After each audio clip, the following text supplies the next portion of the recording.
Okay, so you get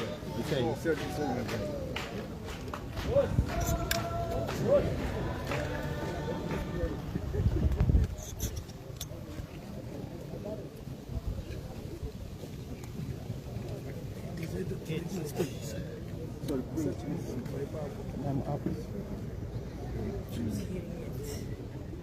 Yeah, now I just went up now.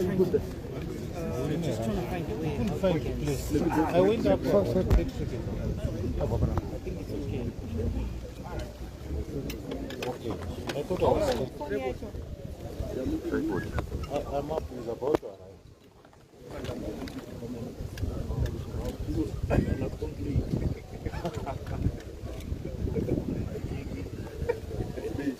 Yeah, it's basically, and I'm complete.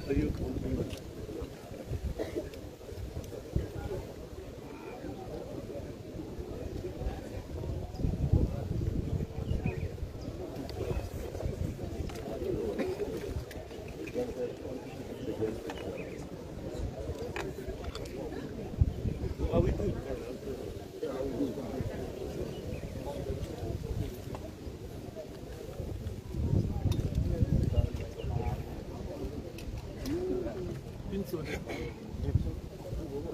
Oh, sorry.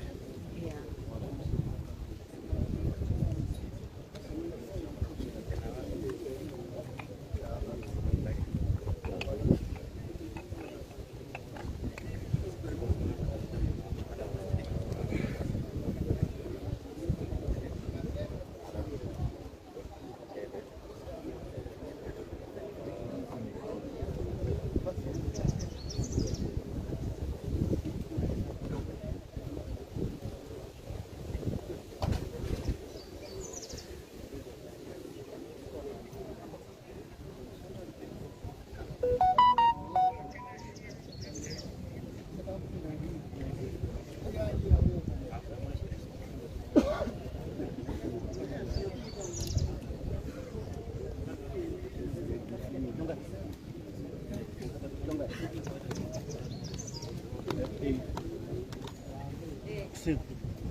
You will. This rope big. Big. Can you break the back? This rope big.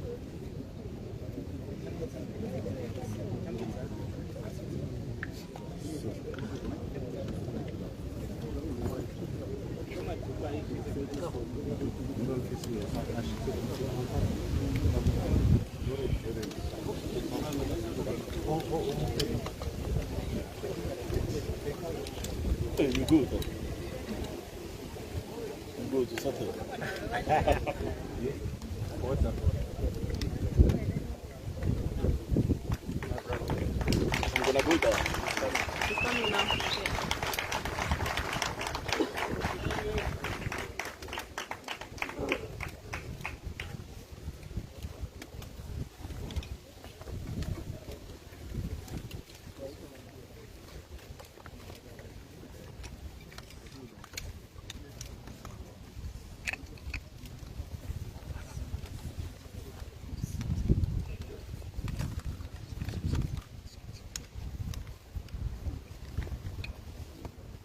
Thank you very much, colleagues. First of all, I want to start by apologizing. I hear that there was a problem with the venue. It's just to depict the kind of challenges we have in this country, that you always struggle to even secure a venue.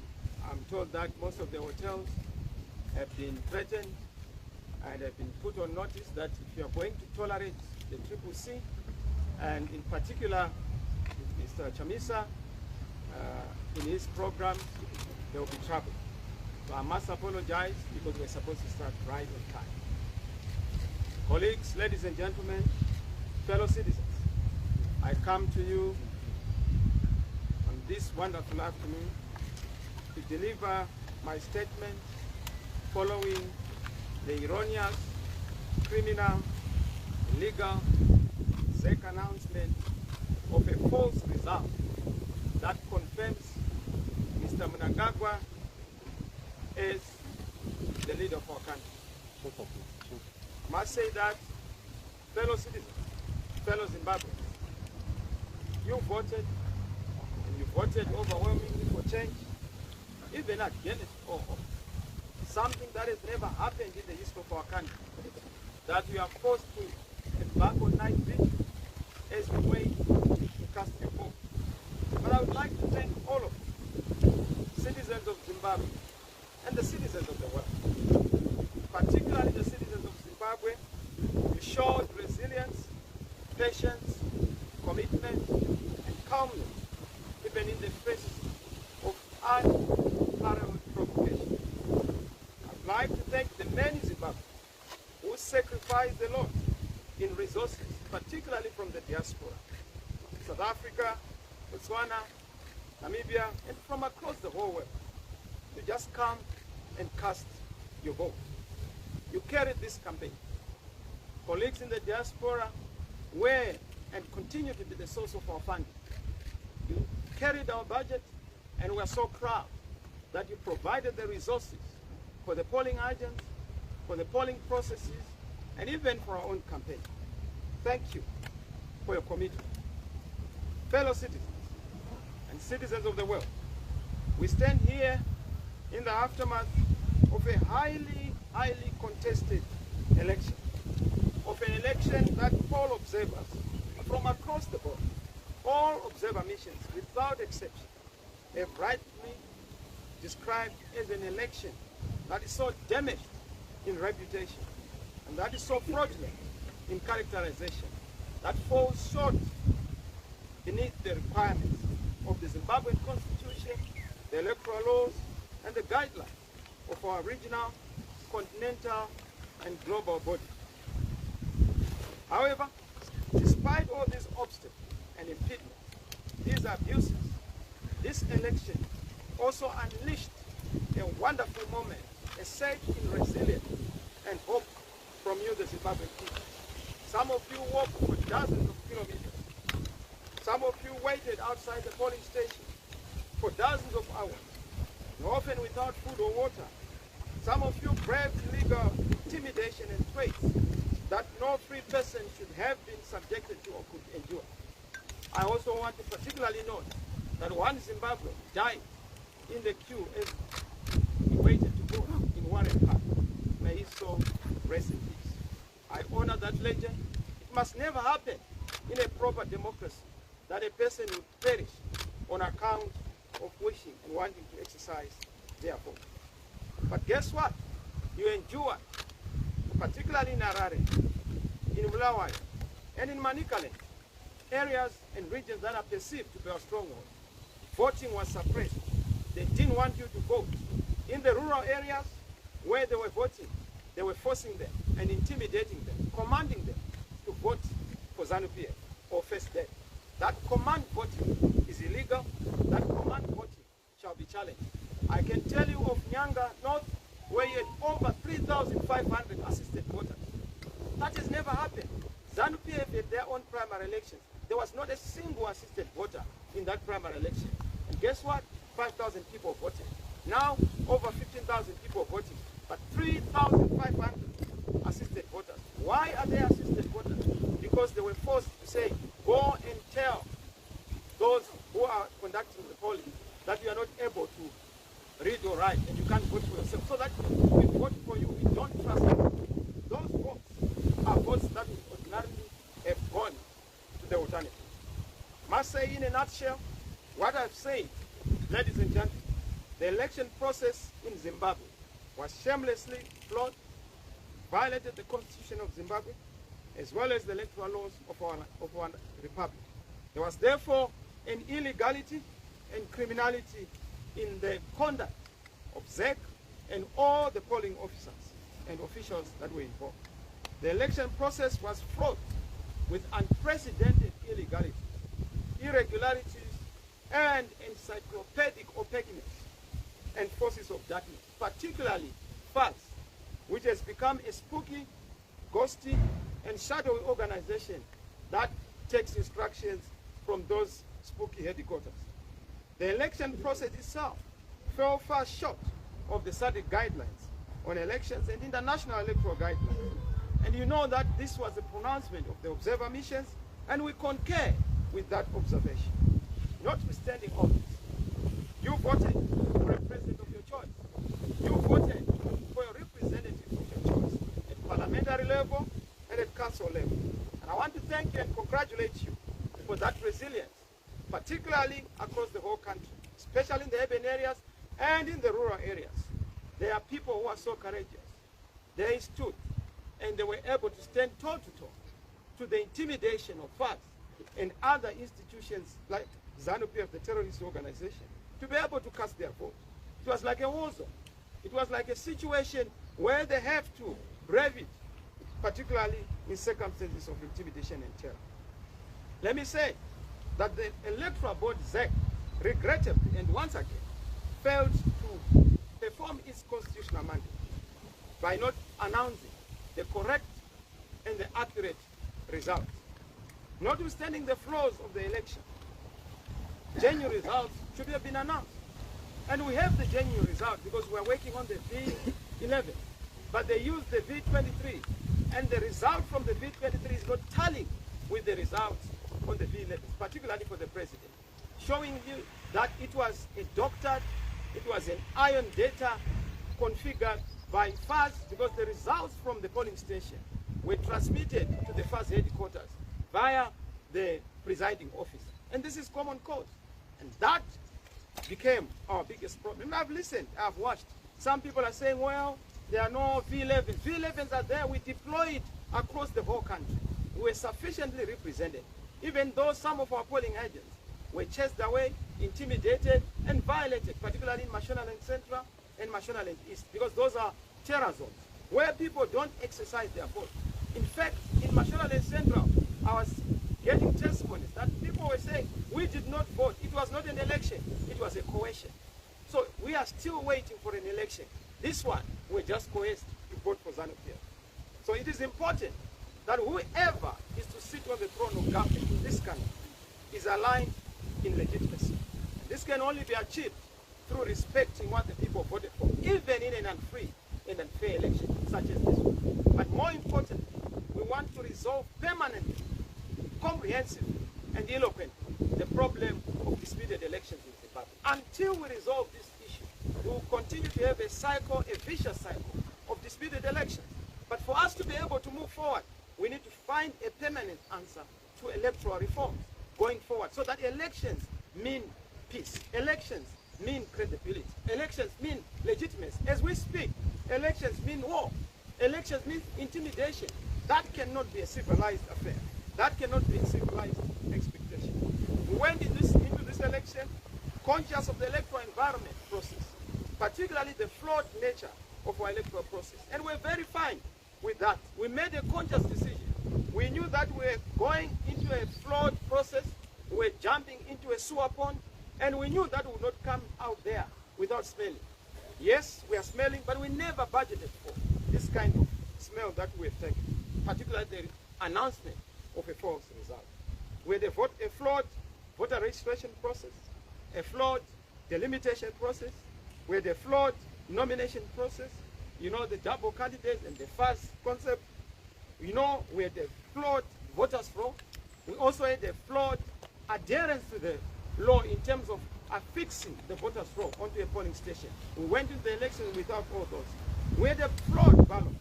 We had a flawed printing of the ballot paper. Can you imagine? People waiting to cast their ballot and they're being told that the ballot paper is being printed. It's in the printing press, and wait for it. As it comes, it's still hot. You're supposed to vote. It has never happened. It shows you how shambolic the process was. It was a flawed electoral environment. There was a flawed electoral environment in the sense that there was widespread, particularly in the urban areas, in some parts of the rural areas, widespread suppression of the vote, inflation of the vote, manipulation of the vote, but in rural areas, widespread intimidation of the voters. Why would you need a poll survey at a polling station on a polling day? To do what? To ask what question? But it tells you that we have people who are bizarre, who do not believe in choice and the dignity of the people. They believe in dehumanizing others. And that is an issue to be challenged.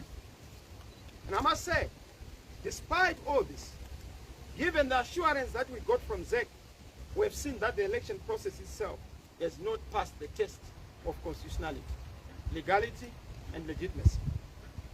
You are aware that on the 23rd of August, some people were not allowed to vote. And Harare ended up having a deficit of about 700,000 voters who did not participate in voting. It's legendary. It's almost half of the voters who did not participate. In the rural areas, I've told you about FAS, which is a spooky and bogus outfit created to terrorize, threaten, intimidate people, even interfere with the electoral process, including the printing of millions of full-color print flyers that were dissuading people from voting on the day in question, allegedly and purportedly having been authored by myself. But again, that propaganda shows you that those who authored it knew what they were trying to do. Because you must then marry to the issue of ballot papers that were not delivered in time, particularly for the local authorities, because they did not want people to exercise their vote. Now, let me say, having said this, what are the next steps? What should the nation expect? There's going to be change in Zimbabwe. Whether ZANU-PF people want it or not, it's not going to be easy, but there shall be change. We will not wait for 5 years. There has to be change now. And we are going to lead in making sure that change comes to Zimbabwe. We put a full stop to this thing. Whatever it takes, we must provide leadership. Mr. Mnangagwa knows that he has performed a coup since 2008, a coup on the ballot, 2017, a coup on the elected leader, 2018, a coup on the ballot. He has repeated again, 2023, a coup on the ballot. You can't survive this for far too many times. This time, no further. We've drawn a line in the sand. We will not allow you to abuse people. You are not the last Zimbabwean. You are not the only Zimbabwean. We are all Zimbabweans. We all count. We all matter. And we will make sure we take our stand and we defend democracy. Of course, as I have said, the next steps in the light of the above, it is clear that we are rejecting the election as a sham, the result. The process itself, we disregard it, and it's in line with what the SADC observers have said. We reject this sham result and flawed process based on the disputed figures. We have our V11s. I asked our teams to bring those V11s. I'm not so sure if they're here, so that you would see them. We've brought V11s from across the whole country, and those V11s are going to be the basis of our assertion. We have won this election. We are in the lead. We are even surprised why Mr. Mnangagwa has been declared, the leader, because he's not. From the V11s we have, we are ahead. But if you look at the V23, Mr. Mnangagwa mysteriously and miraculously then declares a 52%, which is not backed by facts. Even if you look at other candidates who have then been given votes, it's because it has been engineered elsewhere. It's iron data, doctored data, man-made data that is not reflecting the reality of what the people have said on the ground. As far as we are concerned, a credible election must be declared and honored. A legitimate government and a legitimate president for everyone must be put in place and must be supported. Your vote must count. Because some will say, but how are we going to do this? We have 1.2 million at our disposal to achieve our end. We will not repeat the mistake of 2018. We want to make sure that we put finality and full stop to all this tomfoolery again. Enough of shenanigans, enough of these antics and tactics, and we want to start a new chapter of happiness, of progress, of prosperity in this country. My fellow citizens, do not worry. What you are seeing is the end. It's the beginning of the end. They may try to stop you. You are unstoppable. They may try to frustrate you. You are unfrustratable. Keep the hope. Freedom is coming. Change will happen. We serve a good God. That is his style. He comes in miracles. He will do it for us. I know there are others who are doubting, but the end is nigh. I encourage the Church of Zimbabwe, intercessors across the board, across the world, please pray for Zimbabwe as we go into these decisive steps to make sure that we fix our rights. our country and restore democracy, legitimacy, peace, sanity, sanctity of human life, respect of each and every citizen. I ask you leaders, I ask you change champions, I ask you citizens, leaders in the various communities, to be vigilant, to ensure that together the voice of change rings loud. Your voice and your effort shall not be disregarded. We shall not allow that. Let us come together and defend our voice, defend our efforts, defend our liberation ideals. One man, one vote. It must happen, it will happen. I ask you, as I ask, to know that our God has remembered us. Africa, do not leave us, particularly our fellow brothers and sisters in the region and on the continent. We count on your solidarity as we seek to resolve this political crisis, the emerging electoral crisis. I know God has remembered us. Help us in this remembrance and this last month. God bless you. God bless you, Mama. I thank you.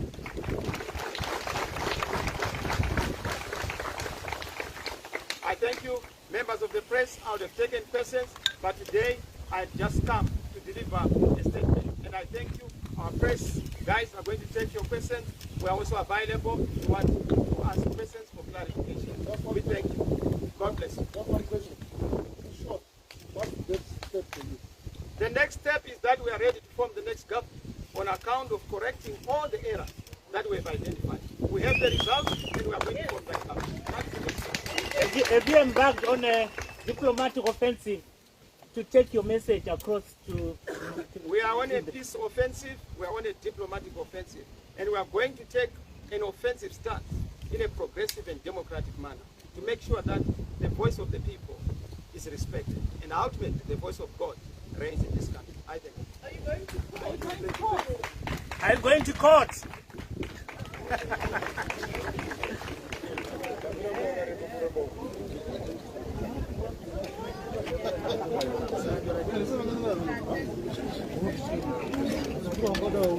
But